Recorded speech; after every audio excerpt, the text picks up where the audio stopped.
জলে এবং স্থলে যত বিপর্যয় ছড়িয়ে পড়েছে এগুলো মানুষের হাতের কামাই।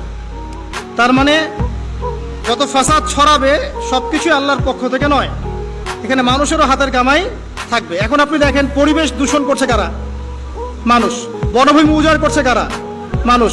এই যে কার্বন মনোক্সাইডের পরিমাণ বাড়ছে বাতাসে, এগুলো কারা বাড়াচ্ছে? জিন, মানুষ। অর্থনীতির মধ্যে ফাসাদ কে করছে? সুদের মধ্য দিয়ে অর্থনৈতিক সিস্টেমে ফাসাদ কে ডেকে এনেছে? মানুষ। যাকাত বন্ধ করছি কারা? আমরা, তাই নয় কি?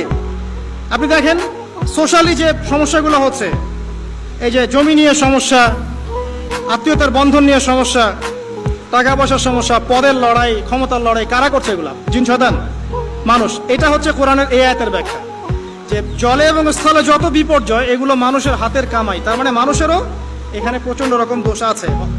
অন্যথা আল্লাহ পাক তো আর এখানে এমনি এমনি গজব পাঠাতেন না।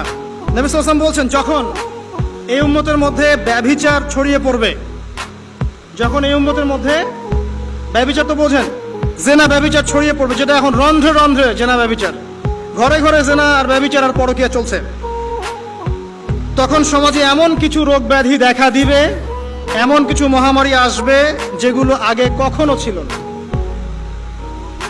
কোরআন এবং হাদিসের ঊর্ধ্বে কোনো কথা আছে?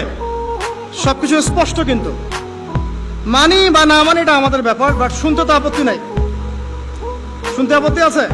আচ্ছা। 2 নাম্বার, যখন এই উম্মতের মানুষ মাপে কম দেওয়া শুরু করবে, যখন আমি বললাম না মাপে কম দেওয়া, একটা হাদিস শোনাবো, মাপে কম দেওয়া শুরু করবে, তখন এই উম্মতের মধ্যে দুর্ভিক্ষ দেখা দিবে। কি দেখা দিবে? দুর্ভিক্ষ দেখা দিবে, এবং তাদের উপরে অত্যাচারী বাদশার শাসন চাপিয়ে দেওয়া হবে। তাহলে আমরা বেশি করে মাপে কম দিব নাকি? ইনসাফের সাথে ব্যবসা করেন, আল্লাহ পাক তৌফিক দান করুন।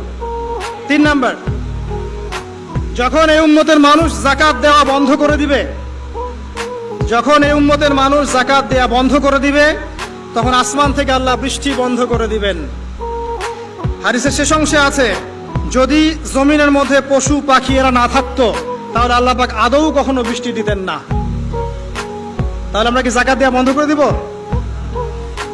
চালু করবো ইনশাআল্লাহ। 4 নাম্বার, যখন এই উম্মতের মানুষ আল্লাহ এবং তার রাসূলের সাথে বিশ্বাসঘাতকতা করবে, এটা আপনারা বোঝেন, আল্লাহ এবং তার রাসূলের সাথে বিশ্বাসঘাতকতা করবে, তখন আল্লাহ পাক তাদের উপরে অমুসলিমদের আধিপত্য চাপিয়ে দিবেন।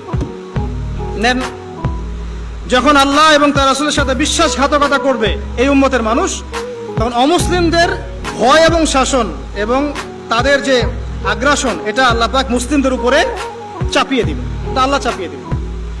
আর সর্বশেষ, যখন এই উম্মতের মানুষের আল্লাহর কিতাবকে রেসপেক্ট করবে না, সম্মান করবে না এবং এর বিধানগুলোর কোনো পরোয়া করবে না, আল্লাহ পাক তখন মুসলিমদের মাঝে আপোষে মারামারি ক্রন্দন লাগিয়ে দিবেন। নেন, আর হাদিসের দরকার আছে?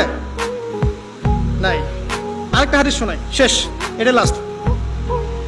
এই হাদিসের রাবি হচ্ছেন হুযায়ফা রাদিয়াল্লাহু আনহু। এটাও তিরমিজিতে আছে, 2169 নম্বর হাদিস। নবীজি বলছেন, লা তা'মুরুন্না বিল মা'রুফ, তোমরা অবশ্যই সৎ কাজের আদেশ করবে।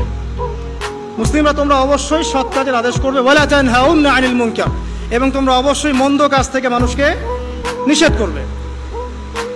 আও লা ইউশিকান্না আল্লাহু আইয়াবআসা আলাইকুম ইকাবাম মিন, অথবা আমি তোমাদের প্রতি ভয় করছি আল্লাহ পাক তার পক্ষ থেকে তোমাদের উপর আযাব চাপিয়ে দিবেন।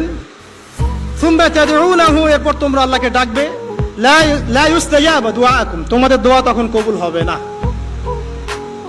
এখানে আযাব নাজিলের একটা কারণ পেলাম, যখন সৎ কাজের আদেশ, অসৎ কাজের নিষেধ আমরা ছেড়ে দিব, আল্লাহর পক্ষ থেকে গজব মাস্ট বি আসবে, এবং তখন মানুষ দোয়া করবে, আল্লাহ এই দোয়া কবুল করবেন না।